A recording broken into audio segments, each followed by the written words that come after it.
Both poverty and riches are the offspring of thought. Thoughts are things. The man who thought his way into partnership with Thomas A. Edison. Truly, thoughts are things, and powerful things, when they are mixed with definiteness of purpose, persistence, and a burning desire for their translation into riches or other material objects. Some years ago, Edwin C. Barnes discovered how true it is that you really can think and grow rich. His discovery did not come about at one sitting. It came little by little, beginning with a burning desire to become a business associate of the great Thomas Edison. One of the chief characteristics of Barnes' desire was that it was definite. He wanted to work with Edison, not for him. Pay close attention to the story of how he turned his desire into reality, and you'll have a better understanding of the principles that lead to riches. When this desire, or this thought, first flashed into his mind, he was in no position to act upon it. Two problems stood in his way. He did not know Mr. Edison, and he did not have enough money to buy a train ticket to West Orange, New Jersey, where the famed Edison Laboratory was located. These problems would have discouraged the majority of people from making any attempt to carry out the desire. But his was no ordinary desire. The Inventor and the Tramp. Edwin C. Barnes presented himself at Mr. Edison's laboratory and announced that he had come to go into business with the inventor. Years later, in speaking about that first meeting, Mr. Edison said about Barnes, "He stood there before me looking like an ordinary tramp, but there was something in the expression of his face which conveyed the impression that he was determined to get what he had come after. I had learned from years of experience with men that when a man really desires a thing so deeply that he is willing to stake his entire future on a single turn of the wheel in order to get it, he is sure to win. I gave him the opportunity he asked for, because I saw he had made up his mind to stand by until he succeeded. Subsequent events proved that no mistake was made." It could not have been the young man's appearance that got him his start in the Edison office. That was definitely against him. It was what he thought that counted. Barnes did not get his partnership with Edison on his first interview. What he did get was a chance to work in the Edison offices at a very nominal wage. Months went by. Nothing happened to bring nearer the goal that Barnes had set as his definite major purpose. But something important was happening in Barnes' mind. He was constantly intensifying his desire to become the business associate of Edison. Psychologists have correctly said, when one is truly ready for a thing, it puts in its appearance. Barnes was ready for a business association with Edison, and he was determined to remain ready until he got what he was seeking. He did not say to himself, well, what's the use? I guess I'll change my mind and try for a salesman's job. But he did say, I came here to go into business with Edison, and I'll accomplish my goal if it takes the remainder of my life. He meant it. What a different story people would tell if only they would adopt a definite purpose and stand by that purpose until it had time to become an all-consuming obsession. Maybe young Barnes did not know it at the time, but his bulldog determination and his persistence in focusing on a single desire was destined to mow down all opposition and bring him the opportunity he was seeking. When the opportunity came, it appeared in a different form and from a different direction than Barnes had expected. That is one of the tricks of opportunity. It has a sly habit of slipping in by the back door, and often it comes disguised in the form of misfortune or temporary defeat.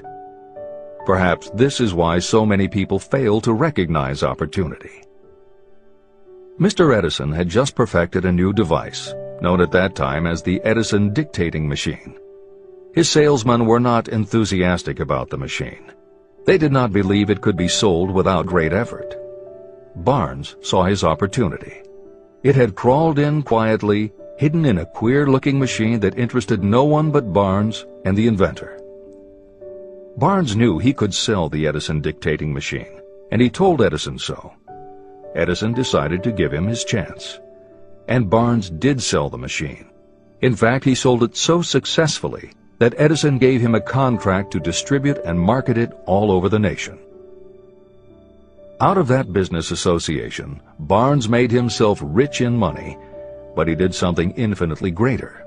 He proved that you really can think and grow rich.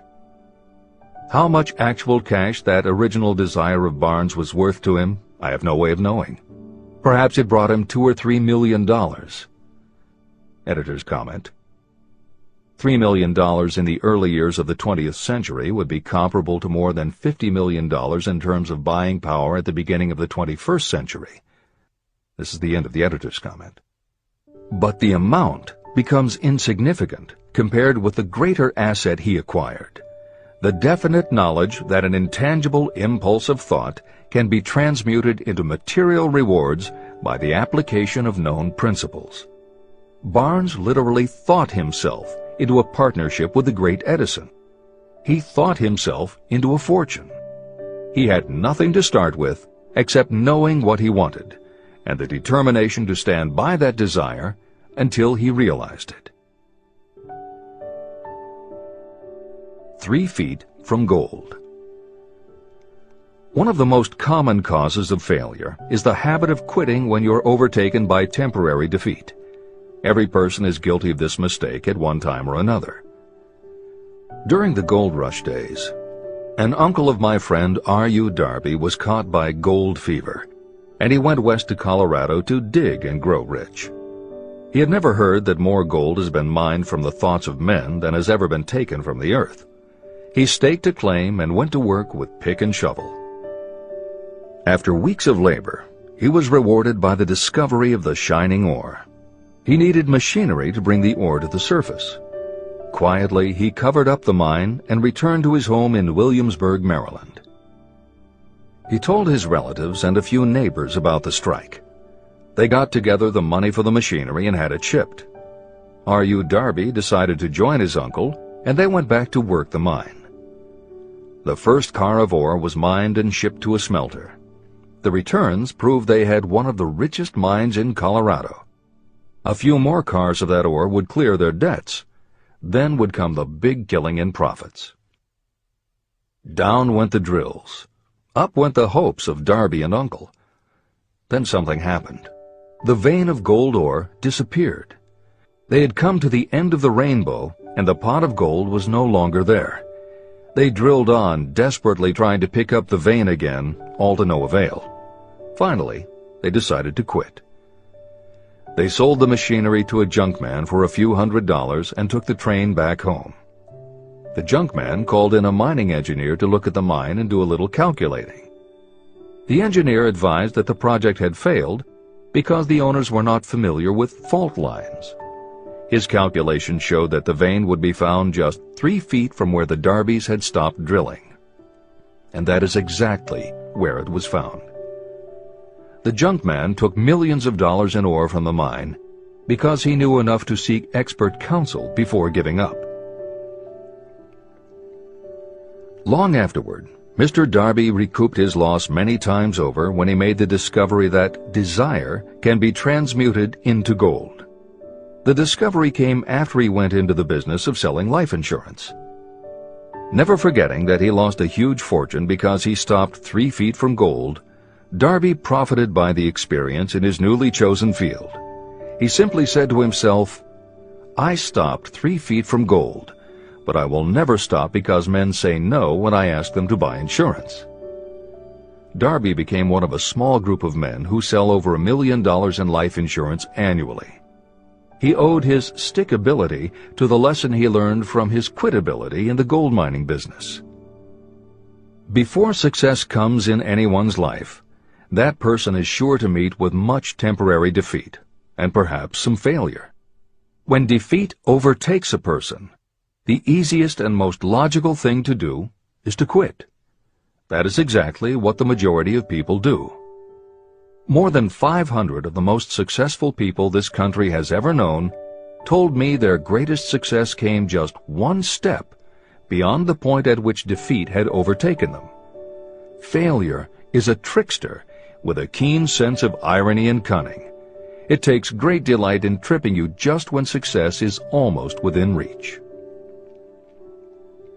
Editor's comments. Napoleon Hill's creed, "Every failure brings with it the seed of an equivalent success," was the inspiration for entrepreneur and motivational speaker Wayne Allen Root to write his book, The Joy of Failure. Published in the late 1990s, it not only tells Wayne's personal story of using his failures as stepping stones to success, he also recounts stories from other successful people, which prove that the rich and famous got to be that way only because of what they learned from their failures. People such as Jack Welch, the hugely successful CEO of General Electric, who early in his career failed dramatically when a plastics plant for which he was responsible blew up. Billionaire Charles Schwab was a failure at school and university, flunking basic English twice due to a learning disability, and then failed on Wall Street more than once before he thought of the idea that grew to make him very rich indeed. Sylvester Stallone, Bruce Willis, Oprah Winfrey, Bill Clinton, Stephen Jobs, Donald Trump, and a host of other equally well-known achievers all had to fail in order to learn the lessons that ultimately made them successes. Every one of them was a failure, but none of them was defeated. Charles F. Kettering, who patented more than 200 inventions including the automobile ignition, the spark plug, Freon for air conditioners, and the automatic transmission, said, "From the time a person is 6 years old until he graduates from college, he has to take 3 or 4 examinations a year. If he flunks once, he is out. But an inventor is almost always failing. He tries and fails maybe 1,000 times. If he succeeds once, then he's in." These two things are diametrically opposite. We often say that the biggest job we have is to teach a newly hired employee how to fail intelligently. We have to train him to experiment over and over and to keep on trying and failing until he learns what will work. Failures are just practice shots. This is the end of the editor's comment. A 50-cent lesson in persistence. Shortly after Mr. Darby received his degree from the University of Hard Knocks, he witnessed something that proved to him that no does not necessarily mean no. One afternoon, he was helping his uncle grind wheat in an old-fashioned mill. The uncle operated a large farm on which a number of sharecropper farmers lived. Quietly, the door was opened, and a small child, the daughter of a tenant, walked in and took her place near the door. The uncle looked up, saw the child, and barked at her roughly, "What do you want?" Meekly, the child replied, "My mom says to send her 50 cents. "I'll not do it," the uncle retorted. "Now you run on home." But she did not move. The uncle went ahead with his work, not noticing that she did not leave. When he looked up again and saw her still standing there, he said, "I told you to go on home. Now go, or I'll take a switch to you." But she did not budge. The uncle dropped a sack of grain he was about to pour into the mill hopper and started toward the child. Darby held his breath. He knew his uncle had a fierce temper. When the uncle reached the spot where the child was standing, she quickly stepped forward one step, looked up into his eyes, and screamed at the top of her voice, "My mom's got to have that 50 cents!" The uncle stopped, looked at her for a minute, put his hand in his pocket, took out $50, and gave it to her. The child took the money and slowly backed toward the door, never taking her eyes off the man whom she had just conquered. After she had gone, the uncle sat down on a box and looked out the window into space for more than 10 minutes. He was pondering, with awe, over the whipping he had just taken. Mr. Darby, too, was doing some thinking.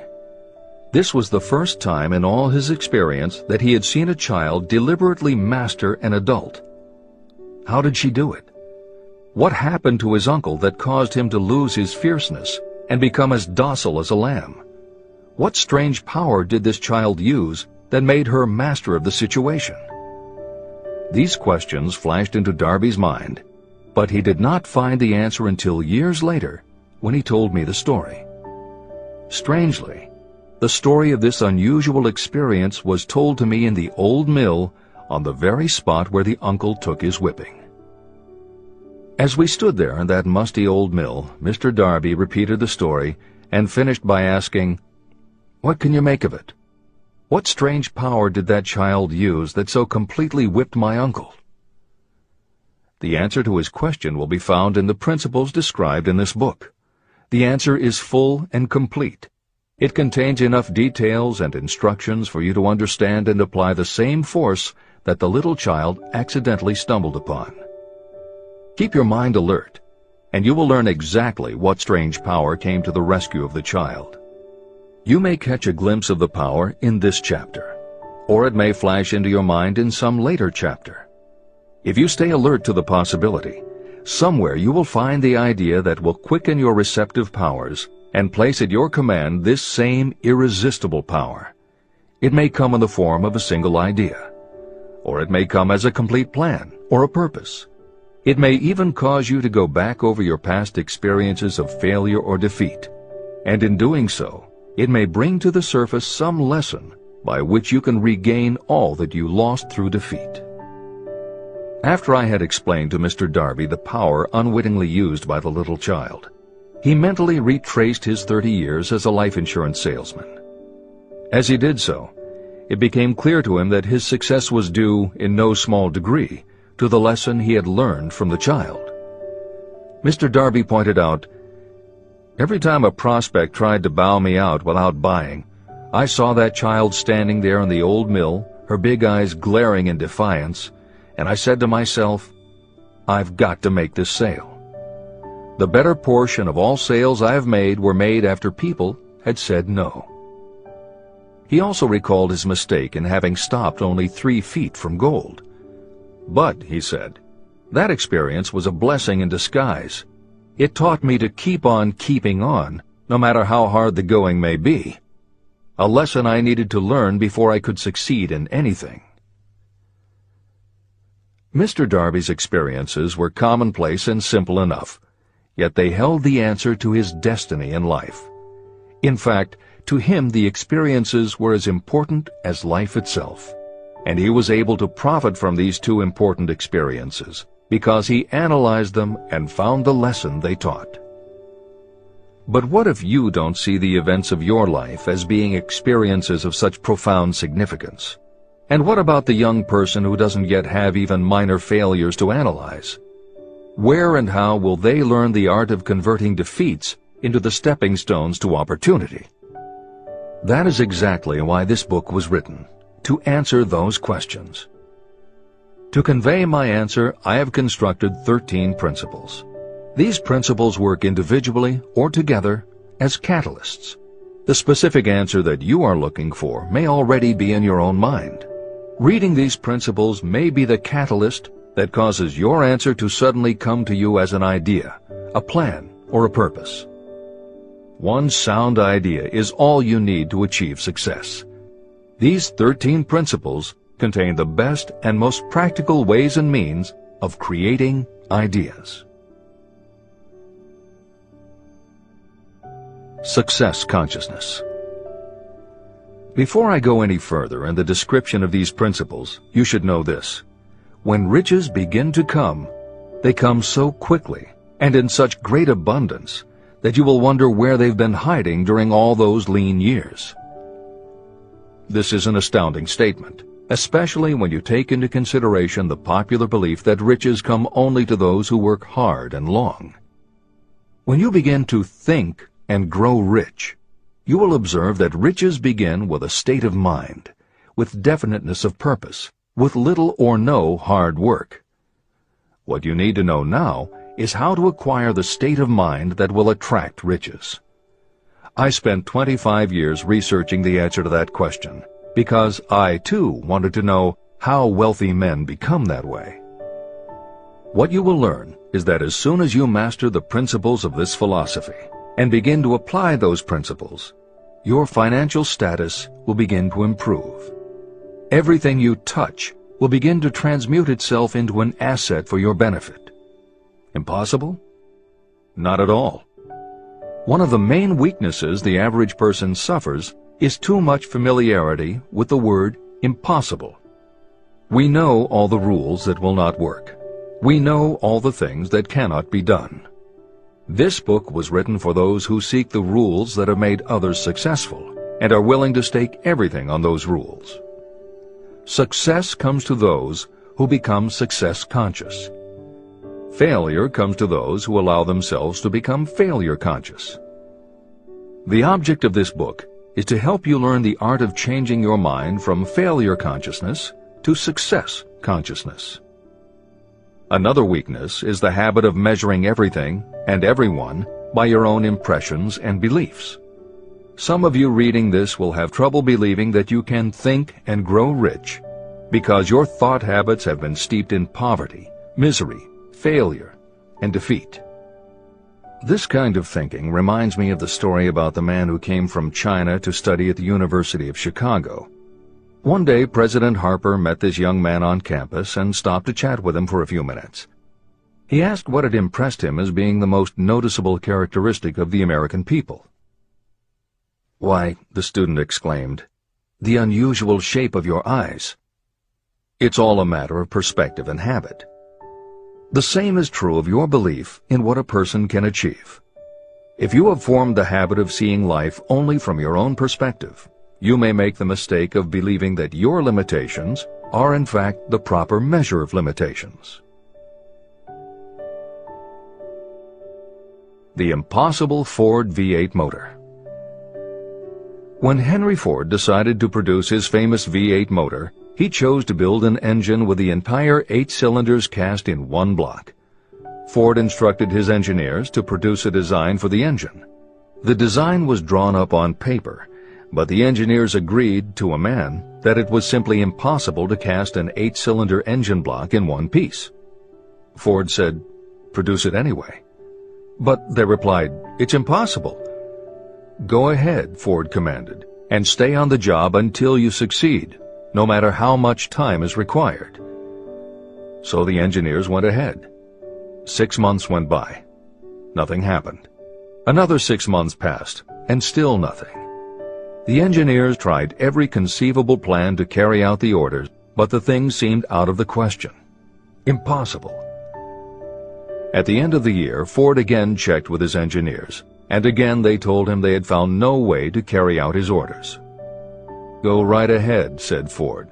"I want it, and I'll have it." They went ahead. And then, as if by a stroke of magic, the secret was discovered. The Ford determination had won once more. Henry Ford was a success because he understood and applied the principles of success. One of these principles is desire, knowing clearly what you want. Remember this Ford story as you continue reading this book. Pick out the lines in which the secrets of his stupendous achievement have been described. If you do this, if you can put your finger on those particular principles that made Henry Ford rich, you may equal his achievements in almost any calling for which you are suited. Editor's comments.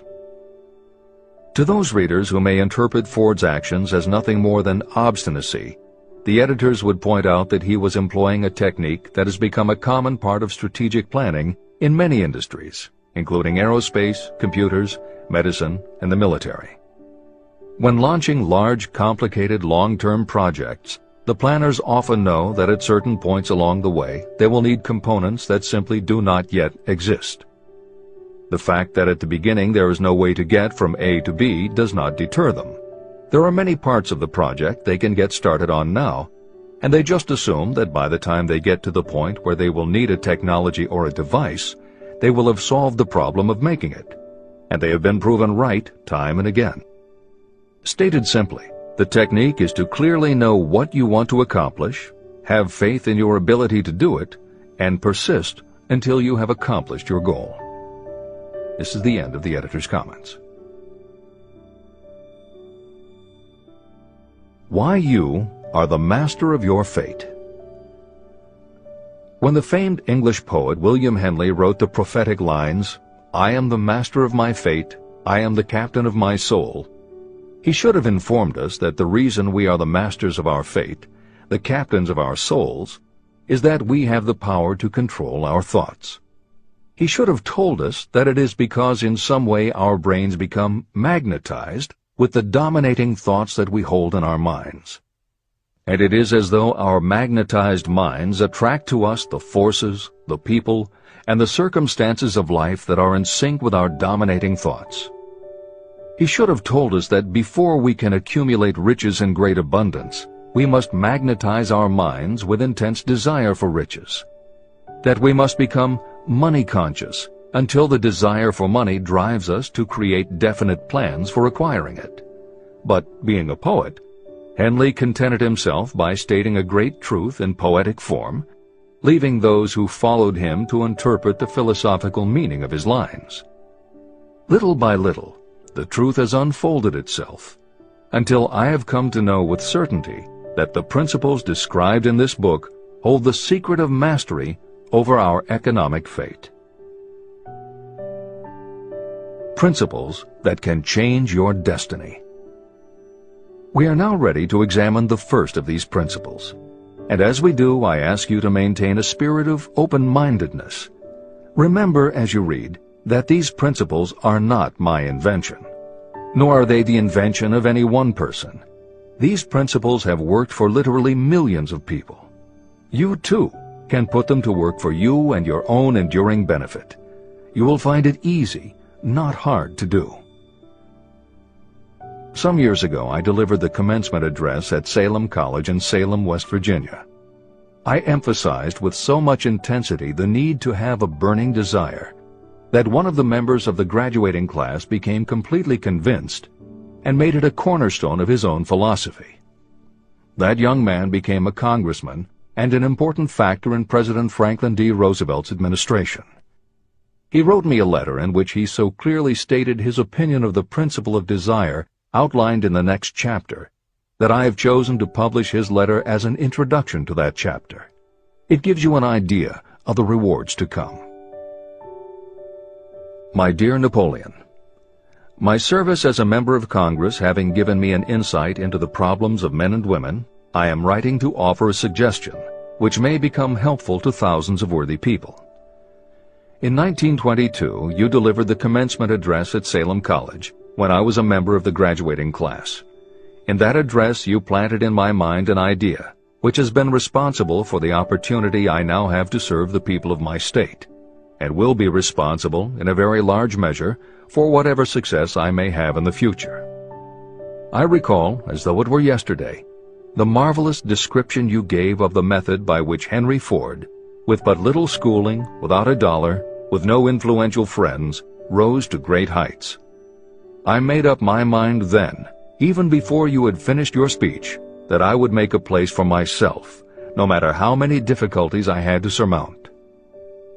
Thousands of young people will finish their schooling this year and within the next few years. Every one of them will be seeking just such a message of practical encouragement as the one I received from you. They will want to know where to turn, what to do to get started in life. You can tell them, because you have helped to solve the problems of so many, many people. There are thousands of people in America today who would like to know how they can convert ideas into money. People who must start from scratch, without finances, and recoup their losses. If anyone can help them, you can. If you publish the book, I would like to own the first copy that comes from the press, personally autographed by you. With best wishes, believe me, cordially yours, Jennings Randolph. Since that time in 1922, I watched Jennings Randolph rise to become one of the nation's leading airline executives, a great inspirational speaker, and a United States Senator from West Virginia. 35 years after I made that speech, it was my pleasure to return to Salem College in 1957 and deliver the baccalaureate sermon. At that time, I received an honorary Doctor of Literature degree from Salem College. Editor's comments. As you begin the next chapter, the editors would like to reinforce the earlier statement that what you are reading is not just a collection of theories out of which you can cherry-pick what you like. The 13 principles of success were proven by the real-life experiences of the long list of famous successful people cited earlier by Napoleon Hill. His techniques are also practiced and endorsed by the contemporary experts and authors whom the editors mentioned following Hill's list. More than 60 million people have purchased copies of the book that you are now holding in your hands. If this book has proven to be that successful, surely you owe it to yourself to give it every chance to work for you too. Read it. Don't question it. Do it. If you don't, if you think that you know better than Napoleon Hill, if you decide to pick and choose the parts that you will believe or follow, then if you don't succeed, you will never know if your failure lies with this book or with you.